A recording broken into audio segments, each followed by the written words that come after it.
Hello, everyone, and welcome to the Industry Matters podcast presented by VGM. Each episode, we feature conversations with leaders, innovators, advocates, and everyday people who are working to strengthen patient care, support business operations, and shape a sustainable future for the DME/POS, CRT, home access, and broader home healthcare space.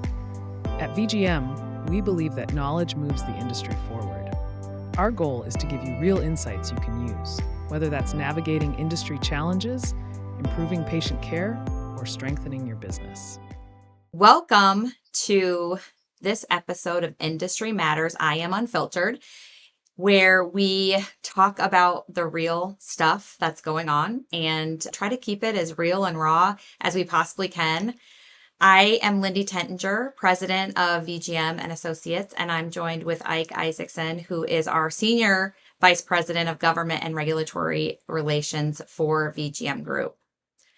We today are talking about changing the narrative and really looking at advocacy and storytelling and the need for champions of change and why provider-led advocacy is the most powerful thing that our members could take hold together and be a part of.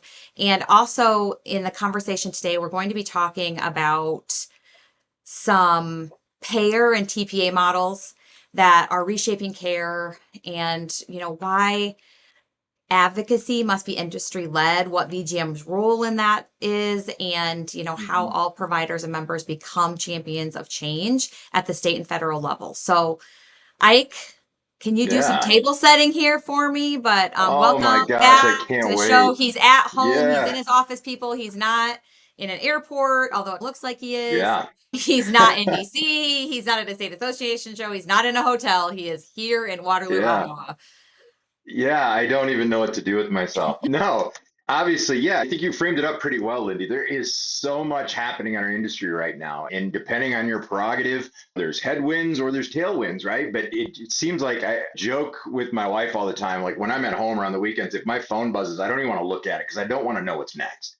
Right? Good news, bad news. I just want no news for a while. I think that would be awesome. There is a ton of stuff, which also creates a lot of opportunity for our members, for folks all over the country to really lean into owning their advocacy, becoming that champion of change. We'll talk about it a little bit, but we look federally. We start at the federal, like wide angle, right? Obviously, comp bid. We've got all the discussion on fraud, waste, and abuse. We've got new rules coming out around comp bid all the time. We've got bills we're trying to introduce. We're trying to move reimbursement forward. We're trying to be partners with our delegations out in DC to greater or lesser avail, right? Depending on what the mood of DC is. And so there's those challenges. But then driving closer to home, I think I've spent more time on calls with state associations and individual members and traveling around the country than I have in any time in my tenure with this different payer models coming out, soul sourcing, all of these different things, and people trying to wrap their brains around what these concepts are and what they look like. And so, and it's happening quickly, right? Like it's happening so fast. And there's a lot of times where I feel like we're starting late. And so really the idea of trying to get proactive rather than reactive on these things and start challenging the status quo, start challenging some of these payer concepts and really ensuring that we have a seat at the table. We collectively, as a DME industry, home health industry, all of the various groups that are keeping people in their homes and actually keeping healthcare costs down, need to figure out how to be at the table. And from a VGM perspective, whether it's VGM, Home Care, CQRC, NCART, Item Coalition, name your brand of advocacy, probably the most motivation I've seen across the board. We're all working together and trying to drive in the same direction. And I think that's huge because very honestly, I tell people this all the time. If I show up in a legislator's office, it sounds bad. They know I get paid to go into their office, right? So I can tell the story and I can make it so far with them. I can make some impact. I can open some doors. But wow, that provider voice, that supplier voice that's coming in and telling that story of the patient and where they're having to travel on UTVs, on four-wheelers, on boats, getting those things in, still reminiscing around, that COVID thing where for 12 seconds, right, we were healthcare champions, right? And now we find ourselves really battling. And so You referenced it. I talk about it all the time. This champions of change. And it sounds like a slogan. It sounds like a great tagline, but really that's what it is going to take is every single person on the bus stepping up, maybe stepping out of a comfort zone, right? Maybe doing something they haven't done before. But we've got great opportunities to really showcase and highlight the impact and the importance and the significance of our services as part of that whole healthcare continuum. And I can't think of anybody better to have on this call today. Joel Gallion, thank you so much for joining us. Joel is the CEO at Bellevue Healthcare in Washington. And obviously, you're no stranger to the industry. You've been around a bit. You've seen a thing or two, right? 22-year career at Bellevue, really a true leader in the industry. And when I talk about champions of change, man, Joel, your image comes to me because you've been bringing together providers and fighting this fight and challenging people to engage before it's too late. And even if it is, to keep rolling up the sleeves, tying the boots on tighter and getting after it. Joel, thank you so much for joining us on Unfiltered. Couldn't think of a better person to have for this conversation. Thanks, Ike. I don't know that I deserve all of that, but I appreciate you having me and Lindy. I appreciate obviously what VGM's doing at the advocacy level, federally, but also supporting locally. And you're right, you hit it on the head. I think providers are beginning to realize that a lot of people don't know what it is that we do. And I think that's really played out with a lot of these new payer models that are coming out when intermediaries are being introduced into the picture. And really, the more that we see that and the more that we look at these agreements and setups and how they're being done is the more that we just realize, man, we have a lot of work still to do for payers, really, but also just generally our local legislators and at the federal legislation really understanding what it is that we do on a day-to-day basis. And so I think that's the biggest catalyst here. And I think the biggest thing that we can do as an industry together. Yeah, I couldn't agree more, Joel. So as from your purview, and when you talk with or about providers across markets and sizes, what are you hearing most consistently? Like you referenced the TPA network models. What are you hearing? What are you seeing? What are you feeling, Joel? The most consistent messaging is? I think it's very different depending on where you're at in the country. I think that there's a lot of providers who are facing this head on that have faced it for a while. And I think that there are a lot of providers that really haven't faced it yet. But I think that as we see this extend out to larger and larger payer relationships, I do think that most providers now are starting to realize what's happening. But the model's not new. It's been around for a while. Right. But I think it's been so isolated, and I think most providers have seen it as maybe something that affects a really small portion of their patient base, but not something that really affects everybody. But I do think now that providers are starting to realize that, wow, there is a risk here, that this could start to affect more and more of our patients. And so I think that the call to action is growing. I do think that the common theme that I've heard from the providers that have faced this over the last few years is lower reimbursement being offered, increased administrative burden, shouldered almost fully by the provider, a take it or leave it mentality, and then a very limited collaboration or value add for the payer partnership. And I think all of those things, and we can unpack that obviously a little bit more, but all of those things are actually extremely detrimental to what we do, again, going back to what we do every day to take care of patients. And so I think that, again, the more that we can work as an industry to bring awareness to that, I think the better opportunity we have to change how this is done and, again, change the narrative. Yeah, so you talked a lot about that impact, and I know you're out championing the cause for Bellevue. Looking closer to home for you specifically, Joel, how has this shift impacted, or how do you see it impacting your business personally? And like, what kind of things are you doing about it? Give some examples of that. I do want to recognize that the efforts that are being done at the state association level. We're a part of PAMES in our region, Barb with PAMES, and then obviously with the support of VGM and others. And then Bryce Schaffner from our team, he's the president of PAMES, he's the VP at our company. But they've worked extremely hard to make sure that the local providers are aware of what's going on and also advocating. We've seen some big wins over the last several years with sales tax issues and other things that we've faced locally that we've been able to really see some big wins on. And I think this is just another piece that I think providers are starting to realize. So I do want to recognize the efforts that have been Yeah. going on, because we can't ignore that. And then I think too, provider awareness. I think VGM plays a huge role in that. I think just that's one of the biggest things that I see missing, because we still hear occasionally from providers that are like, well, I think it's just a new clearinghouse, or this is just another Hmm. way for me to have a contract with the payer, without really realizing that, like, when you read the fine print in these agreements, there's some massive downstream effects of this. And so I think the biggest thing is the awareness. And again, I think locally, Yeah. I think we've done a good job of it as an association, as a group, but obviously a lot more work to be done, and a lot of work to be done throughout the country. Yeah, I have a privilege of serving on the PAMES board, and I get to work with Bryce a lot. He probably never thought that he would have to see my mugs on so many Teams meetings and Zoom calls and all that kind of stuff. He's doing a fantastic job. It's interesting to me because, again, I referenced earlier the COVID, right? Like the healthcare heroes, where we were getting people out of hospital, keeping people in their home, and it was all this, hey, yay, us, and pizza parties and all that. And then it shifted again, right? Like shortly after that, it shifted away from that. One of the challenges that we're always trying to overcome at VGM is getting that word out. In how many different ways can we say it, or how many different ways can we promote that? How can we get that to our legislators, to our members, those things? Where do you see the biggest disconnect between how these new payer models, program models are positioned, and how they affect care delivery? I think that your point about COVID is a good one. And I think that you can go back even farther over the last couple of decades with the competitive bid, the mindset of, hey, there's way too much Hmm. margin in what it is that we do. So let's have a bid system. Let's bring the reimbursement down. Let's bring the price down.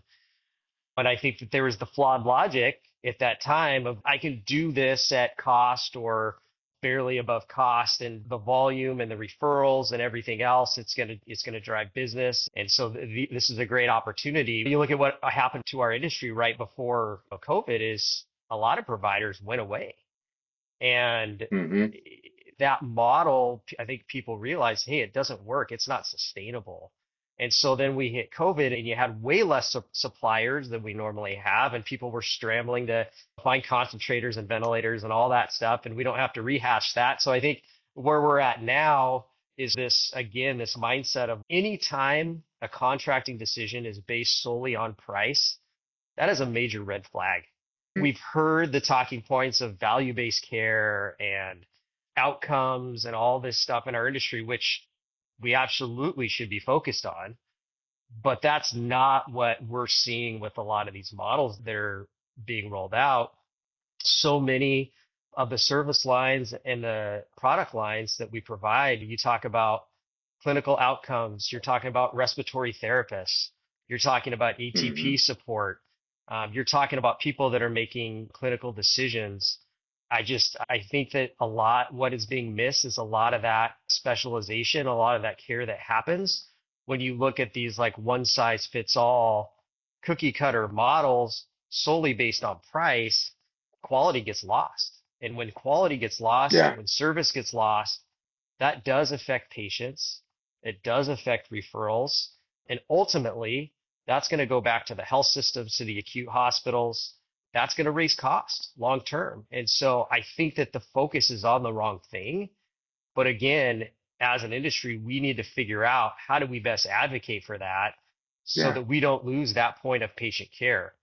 Yeah. And yeah, to your point, the more we focus on pricing, the more what we do becomes a commodity-based business. And we know better than that. We know that this is a service that not only saves lives, but saves money in the grand scheme of things, right? Like, I think we're flipping it, or almost inverting the model. In an attempt to save pennies, we're stepping over multiple dollars. And when keeping folks in their homes, whatever research and whatever data you want to look at is far more impactful and far more efficient from a cost standpoint. Going into that and having those discussions, that messaging, if you could say, we'll transition a little bit more into the advocacy role. If you could say one thing to a policymaker, or if you've said one thing, because I know you have, about that downstream impact on patients, what would that be, Joel?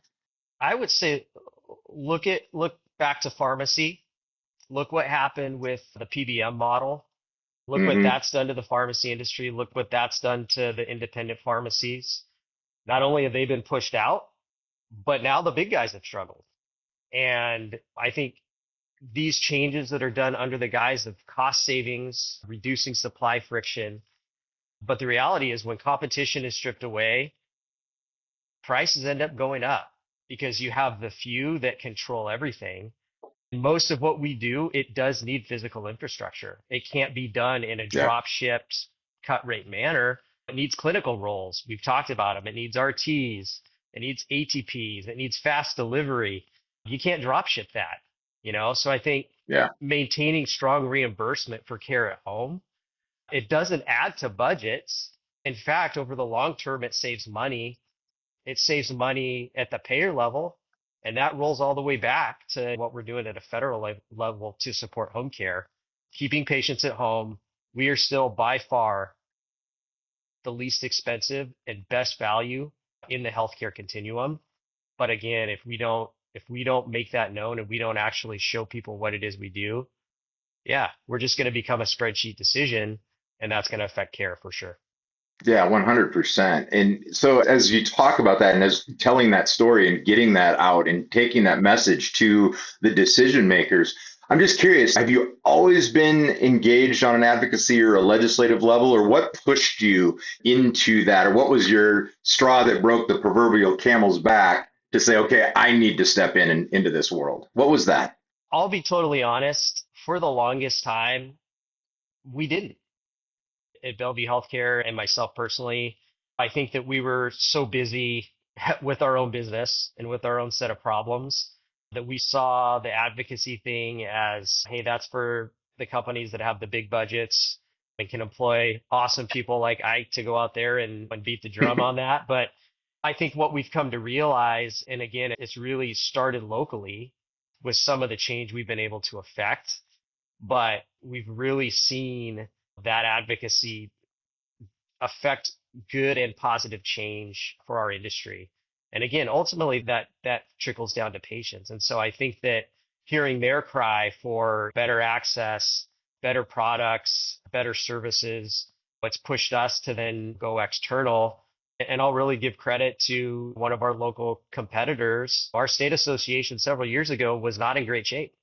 And they called a few of us and they said, hey, we either need to get involved or it's going to die. And that's going to really hurt all of us. And I give them credit for the call to action. And man, I look at PAMES now and we have 3 or 4 people from Bellevue Healthcare that are heavily involved with whether it's committees or Bryce is the president and whatnot. And so I don't take any credit for that other than I have a unique position to be a cheerleader and somebody that can hopefully get some people together and get a more unified voice and a unified message so that we are heard and that we're not forgotten in that. Yeah, and I think you're being far too modest. But that being said, very honestly, for all of these organizations around the country, all of our members, that direction starts at the top. That starts with leadership. And if leadership embraces that advocacy role, that partnership role, that's really what drives that culture. And I think you make a great point with the state associations. I absolutely believe that they're the backbone of the advocacy in our DME industry. It is a joy and a privilege for me to get to travel all over the country and work with all of them or speak at all of those, because you see that. And you talked about a competitor reaching out and saying, hey, you need to get involved. We are at a time and place, and maybe past it, to be honest with you, but now is as good a time as any to put some of that aside. Because as I've told people, many of my discussions, and it's a little blunt, but if you don't like change, you're really going to hate being irrelevant. If we don't do something different, there's not going to be a we to talk about. And so as you talk about that, like we use that phrase, that champions of change.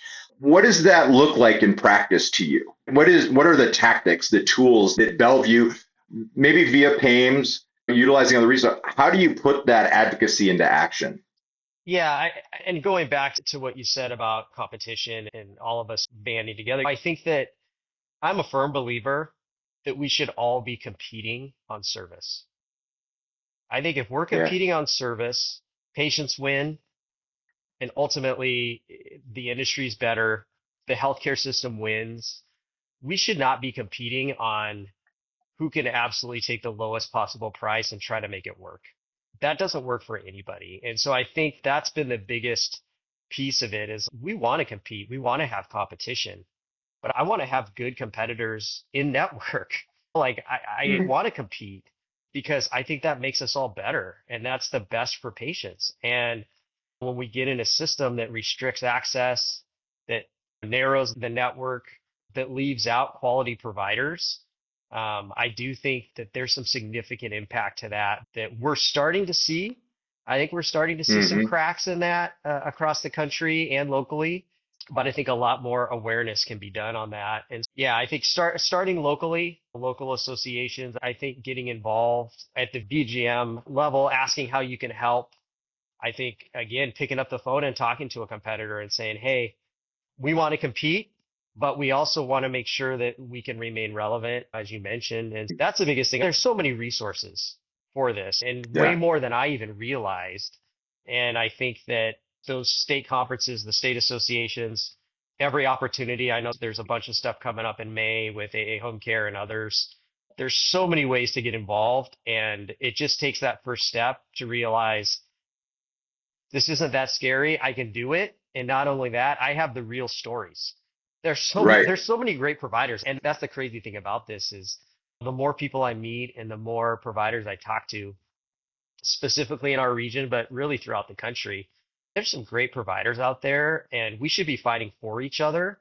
And this is one of the best ways to do it, because if we can allow sustainable payer relationships and sustainable models, both federally and locally, we all win. And then that allows us all to compete and all of our service is just going to get better. Yeah. Yeah. And this is the time. And really, and we talk about it all the time, but this is really a time to lead, right? Regardless of the size of your company, wherever you're at in the country, this is the time to lead, because you referenced it earlier, but right, that high tides raise all ships.